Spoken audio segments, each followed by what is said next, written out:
حدیث پاک ہے کہ مدینہ پاک میں نا ایک بار آگ لگ گئی. تو اب تو خیر یہ چھتیں سیمنٹ وغیرہ کی ہیں نا, تب چھتیں بھی کھجور کے پتوں کی بنائی جاتی تھی. ظاہر ہے وہ جتنا خشک ہوتے جاتے تھے اتنا ہی وہ پیٹرول کی صورت اختیار کرتے جاتے تھے. خشک بڑی جلدی چیز آگ پکڑتی ہے. وہ آگ لگ گئی حضرت. تو لوگوں نے کوشش کی, اہل خانہ کو تو باہر نکال لیا, لیکن کیا ہوا کہ ایک چھوٹا سا نا بچہ اندر رہ گیا. اب جناب ماں پکار رہی ہے, ہائے میرا بیٹا, ہائے میرا پتر, او میرے پتر نو بچاؤ, او میرے بیٹے کو بچا لو.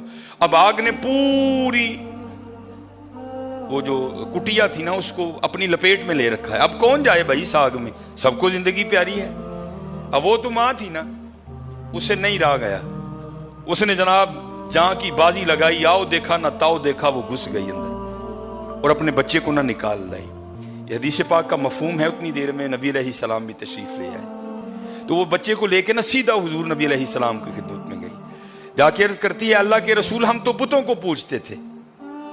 کسی کا بت لات تھا, کسی کا بت منات تھا, کسی کا بت عزا تھا, ہم تو بتوں کو پوجتے تھے. خدائے واحد کی پرستش کا حکم تو ہمیں آپ نے دیا, خدا کا تعارف تو ہمیں آپ نے کرایا, خدا کے بارے میں تو ہمیں آپ نے بتایا, اور آپ ہی نے بتایا کہ اللہ جل شانہ اپنے بندے سے 70 ماؤں سے بڑھ کے پیار کرتا ہے. اے اللہ کے رسول علیہ الصلوۃ والسلام, یہ ایک ماں کی محبت ہے کہ مجھ سے اپنا بیٹا آگ میں جلتا نہیں دیکھا گیا, میں نے اپنی جان کی بازی لگا دی اور اپنے بچے کو آگ سے باہر نکال کے لائی.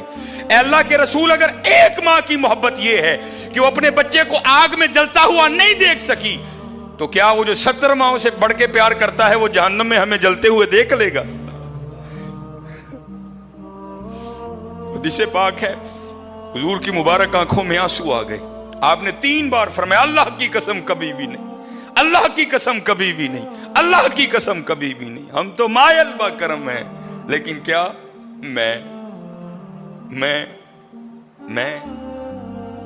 نہیں چنگی حضرت, میں نہیں چنگی. اللہ اور اللہ دے رسول دے فقیر بن جو. پھر دیکھو حضرت موجیں اور بہاریں. تو اگر یہی رہا تو پھر تو بڑا معاملہ خراب ہے. اللہ داتو عطر بنا. ماشاءاللہ جمعہ ہے نا, میں بھی لگا کے آیا ہوں, مجھ سے بھی آ رہی ہے. فلاں داتو عطر بنا, عطر دا پھر تو کٹ دریا, دریا وچ پھر تو ڈبکیاں لا, پھر بھی تیری بو نہیں جانی, پہلوں اپنی میں مکا. اور جس نے میں مکا لی حضرت, پھر تو کرم ہی کرم ہے حضرت, پھر تو کرم ہی کرم ہے. کی محمد سے وفا تو نے تو ہم تیرے ہیں, یہ جہاں چیز ہے کیا لوہو قلم تیرے ہیں. خودی کو کر بلند اتنا کہ ہر تقدیر سے پہلے خدا بندے سے خود پوچھے, بتا تیری رضا کیا ہے.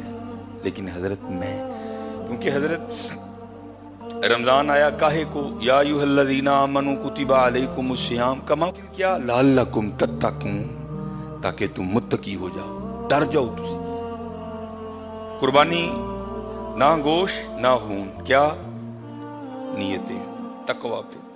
ہر عبادت کا حصول تقوی ہے. تقوی ہے حضرت, میں جائے اندرو تقوی ہے, میں جائے اندرو تقوی ہے. میں صحابہ میں تقوی تھا نا. حضرت امیر المومنین سیدنا عمر بن خطاب رضی اللہ تعالیٰ عنہ نا مدینہ پاک کے بازار مبارک کا گشت فرما رہے تھے. تو حضرت کی توجہ کسی اور جانب تھی. تو نیچے نا ایک اندھا فقیر بیٹھا تھا. تو بے توجہی میں امیر المومنین حضرت سیدنا عمر بن خطاب رضی اللہ تعالیٰ عنہ کا جو پاؤں ہے نا اس فقیر کے پاؤں پہ آ گیا. اب وہ اندھا ہے, امیر المومنین نے دیکھا نہیں.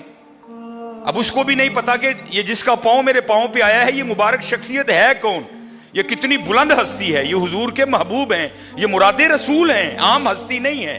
اگر اسے پتا ہوتا تو وہ بھی یہ بھی نہ بولتا کبھی, اس کو تو پتہ ہی نہیں تھا. تو جب پاؤں آ گیا نا تو وہ اندھا آگے سے کہتا ہے حضرت عمر رضی اللہ تعالیٰ عنہ کو, وہ کیا اندھا ہے, تجھے دکھائی نہیں دیتا نیچے میرا پاؤں ہے؟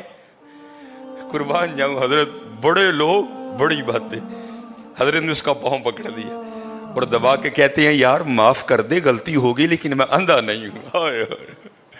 ایسی حضرت میں کا شائبہ بھی نہیں, امیر المومنین ہے حضرت, بڑا روب ہے, بڑا دبدبا ہے, لیکن کیا انہوں نے حضرت میں مکا چھڑی دی سی, اس کو جھڑکی دے سکتے تھے, اس کو درہ مار سکتے.